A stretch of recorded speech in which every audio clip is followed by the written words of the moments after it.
नमस्कार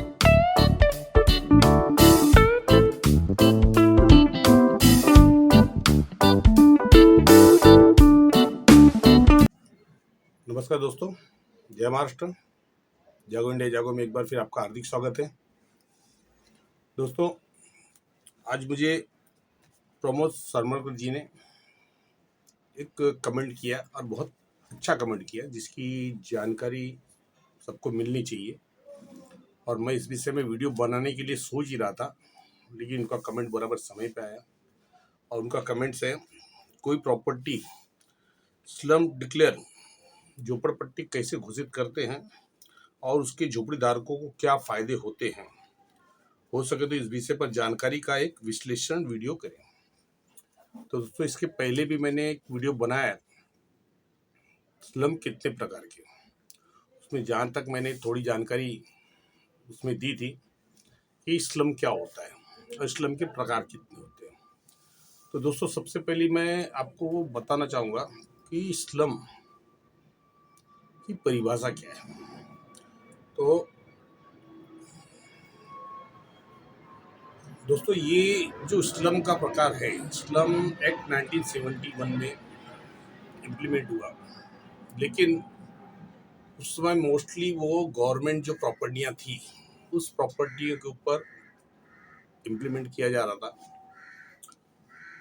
अभी ये 1990 से लेके 1995, उसके पहले उसका ज़्यादा प्रभाव नहीं था, जबकि उस समय SRD स्कीम भी थी। SRD के बाद में शिव साई पुनर्वास प्रकल्प योजना भी आई और ये 1997 में SRA आया। लेकिन SRA के बाद जो विकासकों ने स्लम के ऊपर धावा बोला वो आज तक चल रहा है। अब इसका हम सही से कारण समझते हैं कि स्लम क्या। दोस्तों, पहले के समय में, मतलब मैं बहुत ज़्यादा लंबा नहीं जा रहा हूँ कि राजाओं का जन्म समय या ब्रिटिश काल, उस समय में नहीं जाता हूँ, मैं आज़ादी की बात कर रहा हूँ। उस समय दो कैटेगरी थी, एक उच्च श्रेणी की, मेरा श्रेणी का तात्पर्य आय से है, इनकम से, जो धनवान लोग थे और कुछ गरीब लोग थे। अब धनवान जो होते थे हमेशा अलग ही रहते थे और फ्रंटेज जो होता था वो गरीब लोगों का होता था। और आज भी कई इलाकों में आप जो लिखोगे तो यही चीज़ आपको मिलेगी, क्योंकि वो वहाँ पे रहना पसंद नहीं करते थे, वो एकांत में रहते थे और दूर रहते थे। और जो फ्रंटेज होता था उसके अंदर गरीब लोग रहते थे। अब धीरे धीरे धीरे धीरे इस चीज़ का भीड़ भाड़ होनी चालू हो गई, क्योंकि जो झोपड़पट्टियाँ थी उसमें व्यापार चालू हो गया, उद्योग आने चालू हो गए। उसकी वजह से, भीड़ भाड़ की वजह से उनकी प्रॉपर्टी की वैल्यू बढ़ने लगी। अब ये वैल्यू जब बढ़ी तब लोगों को समझ में आया कि भाई ये तो बहुत ही लाभदायक चीज है। अब ये झोपड़पट्टी को हथियाया कैसे जाए, कुछ तो कारण होगा। दोस्तों, मैं आपको एक चीज बताना चाहता हूँ, झोपड़पट्टी स्लम एक्ट 1971 में आया है, तो क्या 1971 के बाद ही झोपड़पट्टी बसी है? दोस्तों, झोपड़पट्टी जो थी ये राजा महाराजाओं के समय से चलती आ रही है, जिसमें अपने जो भी लोग थे, हमारे पूर्वजों ने भी उसमें अपना जीवन यापन किया है। ये आज की बात नहीं थी, लेकिन अभी प्रॉब्लम ये हो गई कि जो इसकी मार्केट वैल्यू वो बढ़ने लगी कि फ्रंटेज की प्रॉपर्टी है और इस प्रॉपर्टी को अगर इनके हाथ में छोड़ दिया गया तो इनका लाभ इनको मिलेगा और ये हो सकते हैं आने वाले समय में धनवान बन सकते हैं, जो कि स्वाभाविक चीज़ है। आज भी आप भी जानते हो, आप जहाँ भी रहते हो, आप मेरे दर्शक जहाँ भी बैठे हैं, जिस भी क्षेत्र में बैठे हैं, ये समझ लीजिए कि आपकी जो भी प्रॉपर्टी स्लम की है वो इन मौके की प्रॉपर्टी है। गोल्डन व्यू पॉइंट्स की तरफ उसको देखा जाता है। अब इस प्रॉपर्टी पे तो आप कब्जा करके बैठे हो, तो अब आपको हटाया कैसे जाए? ये नीतियां हैं। फिर 1971 में इस चीज को लाया गया, जबकि ये स्लम इसकी सबसे पहली शुरुआत ये मेरे ख्याल से 15वीं शताब्दी में कुछ उस समय अमेरिका में की शुरुआत की गई कि इसको स्लम कहा गया। 1508 या समथिंग जब वहाँ पे उनका कानून बना, हेल्थ का कानून बना, तो हेल्थ के कानून के अनुसार वहाँ डिक्लेयर किया कि भाई ये रहने लायक सुविधाजनक जगह नहीं है। अब वहाँ से चलते चलते भारत देश पहुंचा। भारत देश में तो आप जानते हैं कि यहाँ के लोग हर चीज की नकल फॉरेन से करते हैं, जबकि आज दुनिया बदल चुकी है। हमारी नकल लोग कर रहे हैं, लेकिन हम अभी भी सुधरे नहीं। अभी भी उनकी ही कुछ ऐसी गंदगी जो हम बटोर के अपने यहाँ रख लेते हैं और कहते हैं कि हम डेवलप कर रहे हैं। तो ये चीजें स्लम के मामले में फिट होती है। अब दोस्तों, स्लम के बारे में तो मैंने बता दी स्लम क्या है, क्योंकि जब राजे रजवाड़े होते थे उस समय भी उनके जो महल होते थे, उस महल की बाकी दूरी पे प्रजा के घर होते थे जो झोपड़े ही होते थे। ये तो आप भी जानते हैं, वो झोपड़े ही थे, तो आप उसको स्लम कह सकते हैं। तो आज उसी को गलिच्छ बस्ती, स्लम का मतलब गलिच्छ बस्ती, मलिन बस्ती, ये करके लोगों को प्रताड़ित किया जा रहा है। एक प्रकार का आतंक फैला है डेवलपरों का, जिसके अंदर लोग परेशान हैं। आज की इस निजी जिंदगी में लोग सिर्फ खाली अपने डॉक्यूमेंट चेक कर रहे हैं, क्या मेरे डॉक्यूमेंट सही है अथवा गलत है। अगर मैं झूठ बोल रहा हूँ, अगर मैं गलत बोल रहा हूँ, तो आप जो बैठे, आप लोग जो देख रहे हैं, क्या मेरे वाक्य गलत है? कारण कारण दोस्तों, आज के समय में फोन है, मेरे पास 2500 फोन आते हैं। हर जगह सिर्फ यही पूछा जाता है कि सर मेरी पात्रता के लिए क्या क्या डॉक्यूमेंट लगेंगे। और मैं तकरीबन दिन भर में 90% लोगों को यही समझाता हूँ कि आपके डॉक्यूमेंट क्या उचित है और क्या लगाने चाहिए। तो दोस्तों, इसका मतलब पूरी मुंबई सिर्फ अपने डॉक्यूमेंट के लिए परेशान है। क्यों? क्योंकि उनको डर है कहीं मेरा घर, मेरा आशियाना मुझसे छीन न लिया जाए, मुझसे छीन न लिया जाए। तो ये चीजें यहाँ पे चल रही है। सरकार की एक नीति है कि झोपड़े और नहीं, झोपड़पट्टी मुक्त मुंबई बनाना है, झोपड़पट्टी मुक्त मुंबई बनाना है। ठीक है, अच्छी बात है। केंद्र सरकार का कहना है कि जो भी जिनके पास घर नहीं उनको घर देना है। अब दोस्तों, दोनों चीजें अगर आप टैली करें तो क्या आपको लग रहा है कि भारत सरकार का जो वचन है कि जो भी बेघर है उनको घर देना है और इशारे का नियम के अनुसार झोपड़पट्टी मुक्त प्रदेश बनाना है, तो सर झोपड़पट्टी मुक्त प्रदेश बनाने के लिए लोगों को घर देना आवश्यक है। अगर ये घर देना आवश्यक है तो घरों के बदले में घर क्यों नहीं? ये मेरा अपना क्वेश्चन है।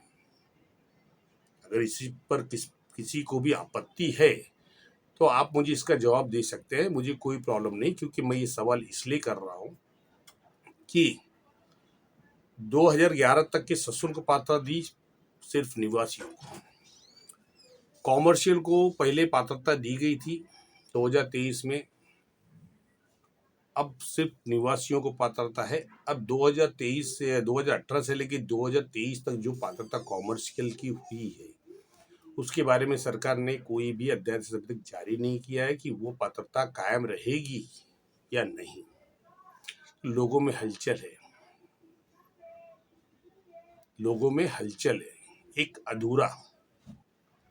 अधूरा कानून बनाया गया, किसके द्वारा? महाराष्ट्र सरकार द्वारा।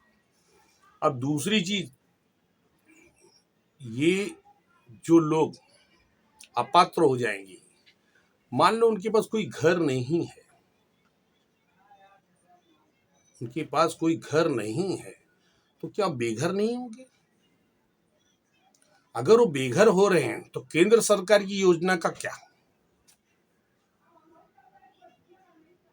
कि दोस्तों, मुझे लोग कहते हैं, मैं इसका प्रमाण भी दे सकता हूँ, मेरे पास मैसेज भी है कि हमारे सिर्फ एक ही घर है, हम क्या करेंगे अगर हमें नहीं मिला तो क्या सरकार उस चीज पे विचार करेगी? सरकार उस चीज पे विचार करेगी, क्योंकि कारण क्या? अगर पारदर्शिता हो तो वो रूम 100% पात्र होगा, और अगर करप्शन है तो भाई अपात्र करेंगे, लोगों को परेशान करेंगे, लोगों के नाजायज पैसे जाएंगे, लोग अपनी आकांक्षाओं के लिए फिर अपने जो भी दागिने वगैरह गिरवी रख के अपने उस हाशियाने को बचाने की कोशिश करेंगे। तो ये चीज यहाँ पे पूरी मुंबई में चल रही है। तो आइए स्लम के बारे में हम बताते हैं। स्लम एक्ट 1971 में बना, इसमें सेक्शन 3 में अपॉइंट किया गया कंप्लेंट अथॉरिटी, मतलब सक्षम प्राधिकारी को, जो कि स्लम डिक्लेयर करेगा। स्लम 3 में कंप्लेंट अथॉरिटी जो स्लम डिक्लेरेशन करेगा। अब कंप्लेंट अथॉरिटी पहले ये चीज नहीं थी, पहले थी कि जो एडिशनल कलेक्टर थे वो स्लम अथॉरिटी थे, और उस समय वो सक्षम प्राधिकरण भी माने जाते थे, तो वो स्लम डिक्लेरेशन करते थे, वो उनकी अथॉरिटी थी। अभी पूरी अथॉरिटी एसआरए ने ले लिया है, ये एसआरए कर रही है, और अंडर सेक्शन 3B में उनको स्लम घोषित करने का प्रोविजन है, लेकिन अधिकार है, लेकिन उनको जो भी स्लम डिक्लेरेशन करना है वो सेक्शन 4(1) के अंडर में ही करना है। 4(1) के थ्रू अधिसूचना करना है, ऑब्जेक्शन सजेशन लगाने हैं, ऑब्जेक्शन सजेशन मिलने के बाद जो भी ऑब्जेक्शन सजेशन आते हैं उनके ऊपर सुनवाई करना है, उनका निराकरण करना है, उसके बाद ये चीज कर सकते हैं। ये स्लम डिक्लेरेशन की चीजें हैं। अब स्लम क्लियरेंस का मतलब, slum clearance, rehabilitation and removal, act में लिखा है ना, slum clearance, removal and rehabilitation. तब क्लियरेंस समझते हैं। क्लियरेंस का मतलब ये है कि जो झोपड़पट्टी क्षेत्र में आप कब्जा करके बैठे हो, उस चीज को बाहर करना, मतलब उसको ध्वस्त करना और झोपड़पट्टी मुक्त करना। फिर आपका आता है 33(10) जो रिहैबिलिटेशन है। तो 33(10) DCR है, उसमें आपको उन झोपड़ों की जगह पे मकानों का निर्माण होगा, आपको पुनर्वसन किया जाएगा। क्लीनेंस एंड रिमूवल, क्लीनेंस में मतलब आपको क्लीन करना है, रिमूवल में हटाना है। जैसे 38 की नोटिस है, उसको आप slum clearance and removal notice कह सकते हैं। अब दोस्तों, ये चीज आई स्लम की कानून की। अब स्लम के अंदर स्लम लॉर्ड कौन? अब सरकार ने नियम बनाया कि जो स्लम के अंदर कोई भी झुपड़पट्टी, उसके ऊपर कोई भी करारनामा भाड़े पट्टे पे या बेच रहे हो तो आप स्लम लॉर्ड हो।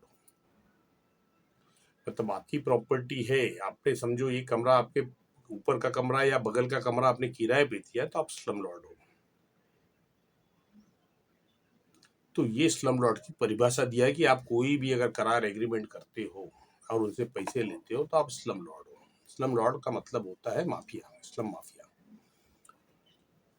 तो दोस्तों, ये जो चीजें हैं, उसके बाद रिहेबिलिटेशन एरिया मैंने समझा दी। 33(10) के अंदर में आपको रिहेबिलिटेशन उनको हटाना है और बिल्डिंगों का पुनर्निर्माण करना है, और उसमें आपको रिहैब करना है। अब दोस्तों, इसके अंदर स्लम क्लियरेंस का मेन मुद्दा ये है कि जो भी झोपड़पट्टी धोखादायक स्थिति में है, जहां पर मूलभूत सुविधाएं उपलब्ध नहीं है, जैसे बेहतर पानी, बेहतर हवा, लाइट की सुविधा, बेहतर स्वच्छता, पर्याप्त रहने का क्षेत्र, मालिकी आवास और कार्यकाल की सुरक्षा। कार्यकाल इन द सेंस की आने वाले फ्यूचर में कभी वहाँ कुछ हो जाए, जैसे एक आगजनी हो गई, तो वहाँ आने जाने के लिए फायर ब्रिगेड गाड़ियों को आने जाने की रास्ते जो भी सुरक्षा है उस चीज़ को क्लियरेंस अगर है, उसको करना है, तो इस्लाम एक्ट के दायरे हैं, उसके नियम से कि आपको ये चीज़ करना है। अब कॉम्पिटेंट अथॉरिटी की कार्य क्या है? कॉम्पिटेंट अथॉरिटी के कार्य ये स्लम क्षेत्रों के संबंध में मौजूदा स्थिति का सर्वेक्षण करना, मतलब जो भी मौजूदा स्थिति है, आज की स्थिति, उसका सर्वेक्षण करना। अब जैसे कि बायोमेट्रिक वाले आते हैं, मैं आपको बताता हूँ करप्शन कहाँ से। अब बायोमेट्रिक वाले आते हैं। अच्छा, बायोमेट्रिक में सबसे बड़ी बात, जो बायोमेट्रिक करने जो अधिकारी आ रहे हैं वो गवर्नमेंट के नहीं, वो एजेंसी वाले हैं, समझ रहे हैं? सिर्फ एसआरए ने उनको अपॉइंट किया, एसआरए का भेज दिया। अब उनकी तानाशाही देखिए। अब वो आएंगे, आपके झोपड़े देखेंगे, अरे नहीं नहीं नहीं, आपके झोपड़े अपात्र है, हम आपका बायोमेट्रिक नहीं करेंगे, हम आपके घर पे नंबर नहीं डालेंगे। भाई आपको क्या करना है, का नंबर डालिए बायोमेट्रिक के लिए, बायोमेट्रिक करिए, डॉक्यूमेंट लीजिए और जाके सबमिट कीजिए। Competent authority will decide and taking decision, क्योंकि कंपिटेंट अथॉरिटी का उत्तरदायित्व है कि उस चीज को समझे, उस चीज को परखे, उस चीज का वेरीफाई करे और अपना जो भी आदेश है वो परिशिष्ट 2 में निकाले, पात्र या अपात्र, ना कि बायोमेट्रिक सर्वेयर का। लेकिन फिर भी आप देखते हैं हर जगह पे यही प्रॉब्लम्स है कि मतलब कंपिटेंट अथॉरिटी वहां बैठे है लेकिन ये पात्रता यही कर रहे हैं कि नहीं, आपको घर नहीं मिलेगा। क्या चल रहा है मुंबई में, ये क्या चल रहा है? अब दूसरी उनका कार्यकाल है, जो भी झुपड़पट्टी क्षेत्र है उसके अंदर डेवलपमेंट की योजना बनाना। अब यहां आप समझते जी सर, कानून एक दूसरे कानून से कैसे टकरा रहा है। अब स्लम क्षेत्र में कंपिटेंट अथॉरिटी योजना बनाएगी, मतलब जो प्राधिकरण है, पुनर्वसन योजना का जो प्राधिकरण है, वो झुपड़पट्टी पुनर्वसन योजना का पुनर्वास के लिए योजना बनाएंगे। पुनर्वास के लिए योजना कब बनाएंगे? 3310 के हिसाब से तो जब वहां के लोग सहमत हों तो क्या ऐसा कारण है कि मुंबई में जहां तक होता है हर इशारे में लोग विरोध करते हैं? कारण उसका क्या है? तो दोस्तों मैं कारण बताता हूँ आपको। उसका कारण आपको ना इशारे अधिकारी बता सकते हैं, ना आपको इशारे में रहने वाला वो व्यक्ति बता सकता है जो खुद पीड़ित हो। उसका कारण एक ही है कि आप यूनाइटेड नहीं हो। आप यूनाइटेड नहीं हो, आपके अंदर एकता नहीं है। अब प्रॉब्लम्स कैसी होती मैं बताता हूँ। कानून क्या कहता है कि भाई जब भी डेवलपमेंट शुरुआत हो तो वहां पे सर्कुलर के हिसाब से आपको हर 3 महीने में मीटिंग लेना है सोसाइटी को, हर 3 महीने। इसमें बिल्डर भी आएगा, अथॉरिटी को बुलाई जाएगी, उसमें इंजीनियरिंग डिपार्टमेंट का अधिकारी या उसके प्रतिनिधि रहेंगे, सहायक निबंधक या उसके प्रतिनिधि रहेंगे। तो इनके सामने मीटिंग्स होगी हर 3 महीने में और उसका पूरा डिटेल सीओ एसआरए को देना होगा। और उस विषय में अगर कोई गंभीर मुद्दे हैं तो वो चीज स्पेशल नोट करके सीओ एसआरए को देंगे ताकि उस चीज पे वो उसका निराकरण कर सके। अब दोस्तों ये चीजें तो कभी मुंबई में आपने देखा कि कोई सोसाइटी हर 3 महीने में मीटिंग्स लेके लोगों को समझा रही है? अब यहाँ प्रॉब्लम्स क्या होते हैं? प्रॉब्लम्स ये होते हैं कि जो नई कमेटी बनती है वो बिल्डर के अंडर में काम करना चालू कर देती है। बिल्डर्स के यहाँ पे काम करना, वो नौकरी करने लगते हैं। अब नौकरी करने के बाद वो आपको नहीं पूछते, ना आपकी मीटिंग लेते हैं, ना आपको समझाते हैं। अब आपको ये समझ में नहीं आता कि हमें क्या करना चाहिए। आपको समझना चाहिए कि आपको क्या करना चाहिए। आपको सबसे पहले एकजुट होना चाहिए, एक लेटर बनाना चाहिए और सहायक निबंधक के यहाँ पे उस लेटर के माध्यम से जो भी कमेटी बैठी है या वो प्रपोज्ड हो या रजिस्टर्ड हो, आप वहां पे नो कॉन्फिडेंस मोशन डालिए, तो अविश्वास प्रस्ताव कि भाई हम सोसाइटी के जो भी मेंबर्स हैं उनके कामों से सहमत नहीं हैं, इनको हटाया जाए और नई कमेटी का निर्माण किया जाए। तो क्या आप लोग करते हैं? नहीं। इसीलिए आपकी सुनी नहीं जाती, क्योंकि क्या होता है, आप बढ़ जाते हो। आपके क्षेत्र में लड़ने वाले मानता हूं 100 होंगे, 500 होंगे, लेकिन सब बटे हुए, सब अपनी अपनी लड़ाई लड़ रहे हैं, इकट्ठा नहीं हो रहा, क्योंकि आपके अंदर आपसी मनमुटाव है। आप एक दूसरे को टेक ओवर करना चाहते हैं, एक दूसरे को टेक ओवर करना चाहते हैं। वो मत करिए, आप अपनी अकेले की लड़ाई लड़िए, कोई प्रॉब्लम नहीं है। लेकिन जहाँ पे सोसाइटी और डेवलपर की बात आती है, आपको एकजुट होना है। पहले कमेटी बदली कराइए, बदली कराना, अच्छी कमेटी लाइए, एक अच्छा डेवलपमेंट है जहाँ पे हर एक व्यक्ति को, आखिरी कतार में भी खड़ा व्यक्ति हो, उसकी भी क्या इच्छा है उस चीज को सुना जाए, ऐसी कमेटी लाइए। मैं ये नहीं बोलता हूँ कि जो कमेटी लाएंगे उसको बिल्डर ने, वो भी अगर वैसे करते हैं तो उनके लिए भी वही करिए, क्योंकि आपकी एकता में ताकत है और अधिकारी को करना पड़ेगा। अगर आप 51% से ज़्यादा मेजोरिटी लेके अगर अप्रोच करते हैं तो कमेटी काम नहीं कर पाएगी। कि मैं आपको मंत्र बता रहा हूँ, मैं कमेटी को हटाने का, 51% लोगों को इकट्ठा कीजिए, उनको समझाइए, एक हो जाइए। देखिए कौन नहीं सुनता आपकी। वो बिल्डर और कमेटी के लोग कुछ नहीं कर सकते। अब तीसरा, स्लम पुनर्वसन योजना को लागू करना। तो चलिए, ये तो झोपड़पट्टी पुनर्वसन योजना काम है कि पुनर्वसन योजना को लागू करना है।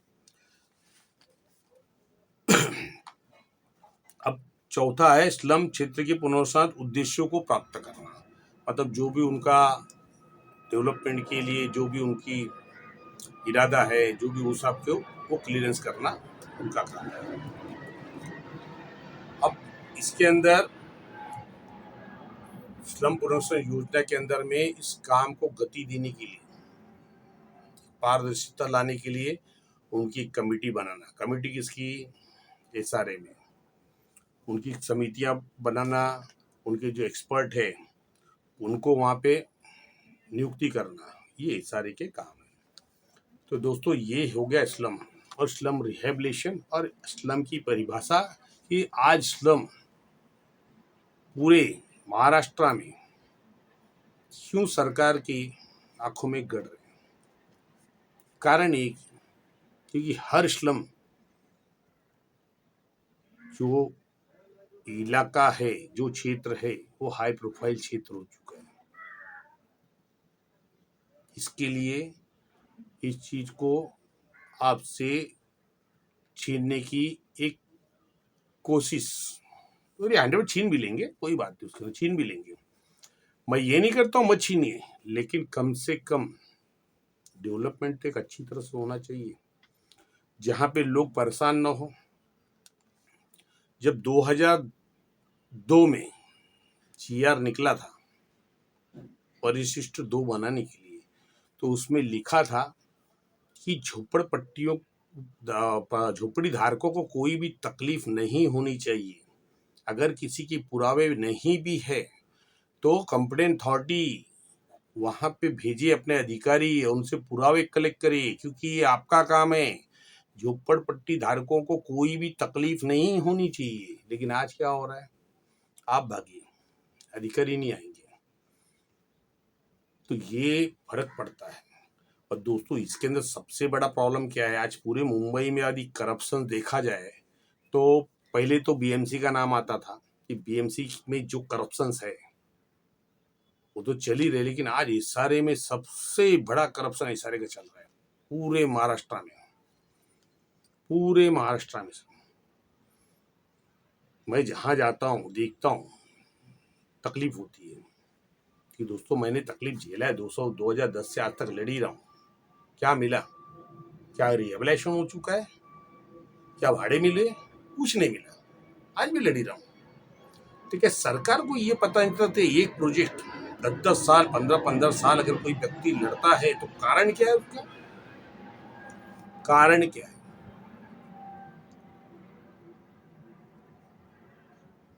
दोस्तों, एसआरए सरकार की मुट्ठी में है, नेताओं की मुट्ठी में है। यहाँ वहाँ आपकी सुनी नहीं जाती है। इसीलिए कहता हूँ ना, यूनिटी बनाइए। यूनिटी नहीं तो कुछ नहीं। आपको मैं बार बार समझा रहा हूँ, लेकिन बार बार आपको मैं एक ही चीज कहूंगा, हर व्यक्ति को कहूंगा, पर्सनल कहूंगा, यूनिटी बनाइए। हर व्यक्ति को साथ में लीजिए, जो पात्र है, जो अपात्र है उसको मदद कीजिए। अगर उसको नॉलेज नहीं है तो आप उसको नॉलेज दीजिए, कैसे पात्र करना है, उसका फॉर्म भरवाइए, उसको पुटअप करवाइए। अगर उसको कंप्लेंट अथॉरिटी पता नहीं है तो उसको साथ में ले जाइए। तो उतनी समाज सेवा तो करना पड़ेगा, क्योंकि आपके अपने लोग हैं, वह भी हमारे भाई बंधु ही है, वो भी हमारे भाई बंधु हैं। तो इसके लिए करना पड़ेगा दोस्तों। तो इसलिए ये चीज को समझिए और यूनिटी बनाइए, एक दूसरे को कोऑपरेट करेंगे तभी एक पारदर्शी डेवलपमेंट होगा और अच्छा डेवलपमेंट होगा। अब दूसरे हैं संदेश बने जी। संदेश बने जी ने कहा एनेक्शल 2 नहीं बना है तो कैसे बना है? सर, एनेक्शल 2 नहीं बना है अगर आपके एरिया में तो बहुत अच्छी बात है, लेकिन जो मैं आपको जागरूकता दे रहा हूँ वो आपके लोगों में दीजिए कि आज यदि नहीं बना है, आपके पास यहाँ डेवलपर्स नहीं आए हैं, तो कल हो सकता है कोई ना कोई डेवलपर्स आएगा, क्योंकि हर जगह ऐसे ही होता है। तो मैंने जो जो डॉक्यूमेंट्स के लिए क्लियरेंस करने के लिए कहा है तब तक आप वो कर लीजिए। अगर जिसने भी पुराने रूम को 2-2 3-3 जैसे बड़ी फैमिली थी डिवाइड हुई है, वो तो सीधी सी बात है कि दोस्तों परिवार एक वृक्ष होता है। परिवार एक पेड़ की तरह होता है, उसकी कई सारी टहनियां निकलती है, कई सारी टहनियां निकलती है। तो वैसे हमारे परिवार में भी भाई हमारे माता पिता है, फिर हम भाई बहन हैं, तो क्या हम भाई बहन जिंदगी भर एक ही रूम में रहेंगे? सबकी अपनी प्राइवेसी होती है। तो हम क्या करते हैं, उसी में डिवाइडेशन करते हैं। अब डिवाइडेशन करें, हमारे डॉक्यूमेंट अलग है, लेकिन मतदार यादी में झोपड़ा क्रमांक बदली करना नहीं भूलना, तो चेंज करवाओ। मतदार यादी में झोपड़ा क्रमांक चेंज कराइए। ये बहुत बड़ी चीज बता रहा हूं, ये कोई नहीं बताएगा आपको। आज जितने भी इस सारे के चैनल्स पे आप देखते होंगे, किसी ने आपको कभी बताया कि मतदार यादी में झोपड़ा क्रमांक होता है? उसको चेंज कराइए दोस्तों। अगर आपके पास इलेक्शन नहीं आया है तब तक आप लोगों में ये जागरूकता दीजिए कि आपके डॉक्यूमेंट नीट और क्लीन करके प्रिपेयर करके रखिए, ताकि कोई भी आए, भाई लीजिए मेरा डॉक्यूमेंट। तो बने जी, आपने क्वेश्चन अच्छा किया और इसी बहाने लोगों को ये चीज समझनी चाहिए और आप भी इस चीज की जागरूकता फैलाइए। धन्यवाद। अब तीसरे हैं मोहम्मद अमजद शेख साहब। मोहम्मद अमजद शेख साहब ने कहा है कि सर्कुलर 153 के भाड़े के लिए 3 खुलासा भी निकाल दिया, फिर भी बिल्डर भाड़ा नहीं दिया है, तो आगे क्या करे, रास्ता बताएं। तो अमजद शेख साहब, आपने 153 में एप्लीकेशन किया होगा, हेयरिंग हुई होगी और ऑर्डर्स निकले होंगे, जिसके अंदर डेवलपर को इन्फॉर्म किया होगा कि भाई इनके भाड़े 15 दिन में अदा नहीं किए तो आपके पर उपयुक्त कार्रवाई की जाएगी 32 के अंदर। तो आपके अगर 15 दिन क्लियर हो चुके हैं तो आप सहायक निबंधक को और सीओ एसआरए को पत्र लिखिए कि आपके जो भी कार ऑफिस के कार्यालय के आदेश है उस आदेश की भी अवहेलना डेवलपर ने किया है और हमें भाड़े नहीं दिए, इतने साल से हमारे भाड़े पेंडिंग है। तो डेवलपर्स के ऊपर 210 सर्कुलर 210 और 210 ए के तहत शीघ्रातिशीघ्र मतलब अति तत्काल कार्रवाई करें, ये कंप्लेंट फाइल करें उस ऑर्डर्स को लगा के, तब आगे की कार्रवाई पुनः चालू होगी। कि देखिए ये मैंने आप पहले ही बताया कि यहाँ पे ऑर्डर्स तो आते हैं लेकिन उस ऑर्डर को नाम के लिए खाली ये जो सरकारी अधिकारी है, चाहे सीओ एसआरए हो, सहायक निबंधक हो या आपके इंजीनियरिंग डिपार्टमेंट अधिकारी हो, कंपनी अथॉरिटी हो, ये मात्र जो सरकारी पेपर है उसको व्यर्थ करते हैं। सरकारी जो पेपर्स होते हैं उसको व्यर्थ करते हैं और उसके जो भी पेपर्स के पैसे हम जैसे गरीब ही भर रहे हैं, क्योंकि हमारे जो टैक्स सरकार के पास जाते हैं उसी से तो इनको पगार दी जाती है, उसी से होता है। क्योंकि ये आप बड़े लोगों की और छोटे लोगों की तुलना करोगे तो मेजोरिटी में आपको गरीबी मिलेगी, समझ रहे हैं मेरी बात। तो उस पेपर को व्यर्थ करते हैं, जबकि सरकार चाहे तो एक आदेश पे डेवलपर को भाड़े देने पे मजबूर कर सकते हैं, लेकिन ये करेंगे नहीं ना, नहीं करते हैं। मैंने अपना किस्सा बताया ना, मैं 2020 में पहले हियरिंग लगी थी, कभी 13 मार्च 2020। दोस्तों आपको पता है 13 मार्च 2020 को कोरोना था, सिर्फ अफवाहें उड़ रही थी,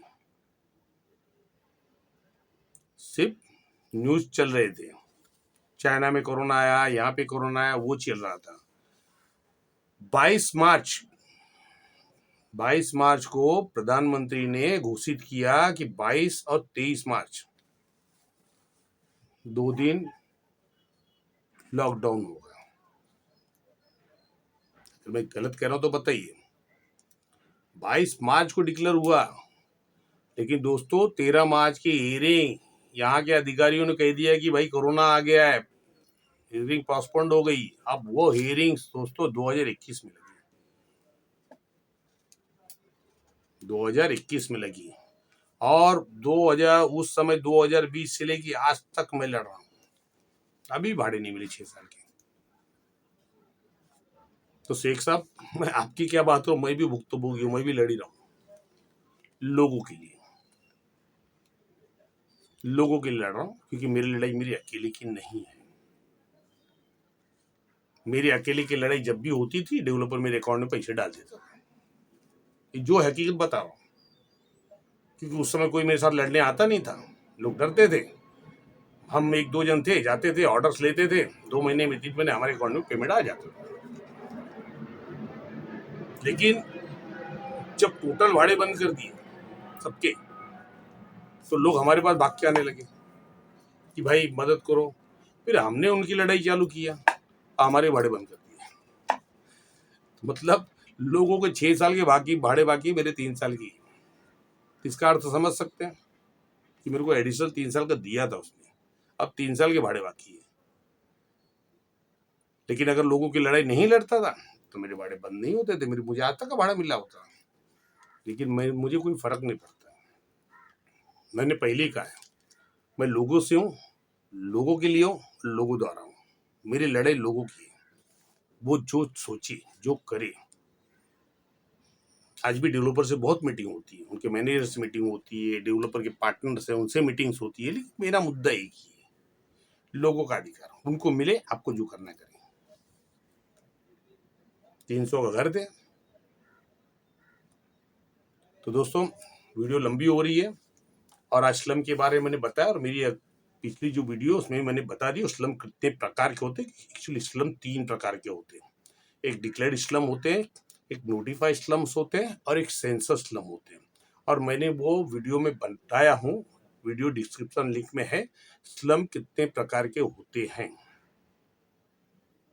तो ये चीज़ को आप समझिए और उसको भी देखिए कि अगर आपको ये गूगल पे भी आप डाल देंगे ना, इस्लाम कितने प्रकार के होते हैं हिंदी, तो वो गूगल पे भी आ जाएगा, क्योंकि वो वीडियो इतना प्रचलित हुआ है। क्योंकि वैसी जानकारी मेरे ख्याल से शायद अभी तक किसी ने नहीं दी है, बहुत फेमस हुआ है और वो होनी चाहिए, लोगों की जागरूकता, और लोग देख भी रहे उसको। तो आप भी एक बार देखिए उसको, तो पूरी जानकारी दिए इस्लाम के प्रकार कितने होते, कौन से प्रकार में क्या होता था, कैसे इस्लाम डिक्लेरेशन होता है और क्या प्रक्रिया होती है इस्लाम की, तो सब उसमें बताया मैं। ये तो मैंने आपके बोलने पे ये बताया इस्लाम क्या है, इस्लाम कैसे हुआ, क्यों इस्लाम वालों को तकलीफ है, क्योंकि इस्लाम की जो प्रॉपर्टियां है वो गोल्डन पॉइंट ऑफ व्यू हो चुकी है।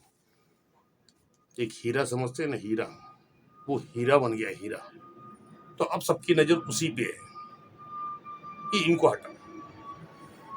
ये चीजें दोस्तों, धन्यवाद दोस्तों। कल रंग पंचमी है, आप सभी को होली की हार्दिक शुभेच्छाएं।